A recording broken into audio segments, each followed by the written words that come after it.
just like Dr. Umar. It's the same spirit. It's the exact same spirit. And when you look at these people side by side, now you're going to give Dr. Umar more credit because he's a doctor, right? Oh, he went to school for this. And I don't want to discredit any of the stuff that he actually did that was good stuff. He seems very knowledgeable. He seems to know a lot about things that have been done to Black youth that were not necessarily in their best interest, as far as like education, medication, diagnoses of ADHD, ADD, and stuff like that. So he appears to be very knowledgeable and valid in that area. But does that mean that he is equipped to have a school, to run a school, to be over your kids? I say no. I say absolutely not. Same with my father. Absolutely not. Now, it was against our good judgment, and I feel like this was very good judgment, our good discernment, that he even purchased that school. We told him not to. We said, no, that's not it. Like, y'all, I think my father wants to, like, position it like, she doesn't support me. She doesn't support the vision of the pastor, the leader of this house, and like, basically, like, what I'm doing is demonic or somehow not being a good, faithful Christian. But that's not the case. Because there are times, right, where somebody feels like they got a word from God, or at least that's what they say they feel, or whatever. But you're looking at it like, are you sure God? Like, God in heaven? You talking about like a big G God? You talking about the same one that, like, I'm supposed to obey is telling you that's a good idea? It's telling you that's what you should do? And then when everything else that you say is all self-serving, it's all self-aggrandizing, it's all about you, but then you say it's what God wants. But you're not saying that any of this is all about God and building God's kingdom, or like building the people, helping the people, educating the people, equipping the people to have better lives or anything like that. Like, nothing seems to be for anybody else's benefit once you start to break it down. And if it was for everyone else's benefit, then why aren't they benefiting right now? Why do you have to have this building in order for people to be educated by you? Why? Same way with the Dr. Umar situation, right? He's been building this school for 14, 15 years, getting money from y'all to the tune of over $1 million.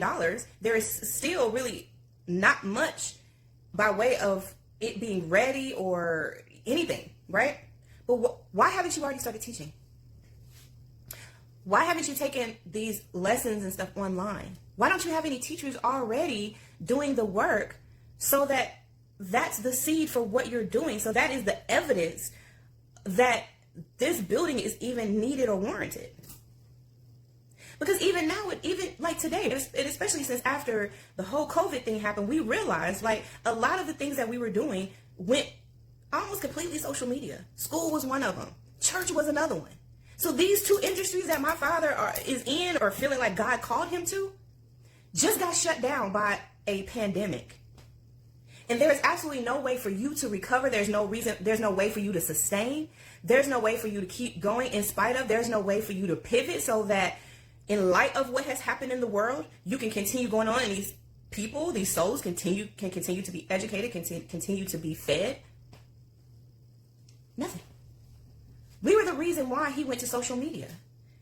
I told my father years before we left, start taking your sermons on social media. Start going into social media. He kept trying to do all these TV appearances that nobody was watching. Now, we couldn't even watch it because we couldn't even get the station. It was like a local station or something. It's like nobody watches local stations anymore, so why are you doing that?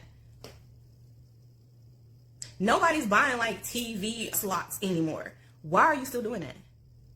People are going to Facebook and it's totally free. People are going to YouTube and it's free. Why are you doing that? Stop doing that. Go to social media. That way you can reach people that are not you're not bound by the confines of the four walls of your church. And besides, if you are really called by God to put out a message, shouldn't it go beyond the four walls? Why is it so dependent on people coming to you to get what God has for everybody? So it's like a lot of stuff that just didn't make any sense. Why is Dr. Umar a psychologist? He goes around speaking everywhere, but he's trying to open up his school, and his school is literally like making no type of progress. What does he do? Slap some paint on it. It's all this surface level stuff. What did my father do when he got the school in Gadsden? Slap some paint on it.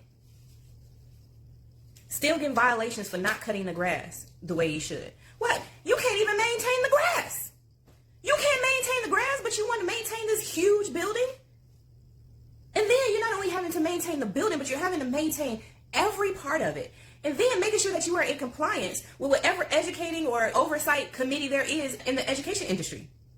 Right? So not only do you have to make sure your building and everything inside and outside of it is up to code, is and at least up to code enough to where you can have people in there, right? You got to feed the kids, or the grown-ups. He says he wants to have anger management classes. He wants to have like marriage classes, family counseling, and all of this stuff. And it's, dude, these are the areas where you effed up. These are exact areas where you effed up. And yeah, I get it if you messed up in these areas, but now you've learned and now you can go back and teach people like, look, this is where I messed up and this is what you shouldn't do and whatever. Yeah, okay, we understand that, right? But no, you messed up. You've effed up in these areas and you're still effing up. And you think that I'm supposed to support you teaching this mess to everybody else? Oh no. Absolutely not.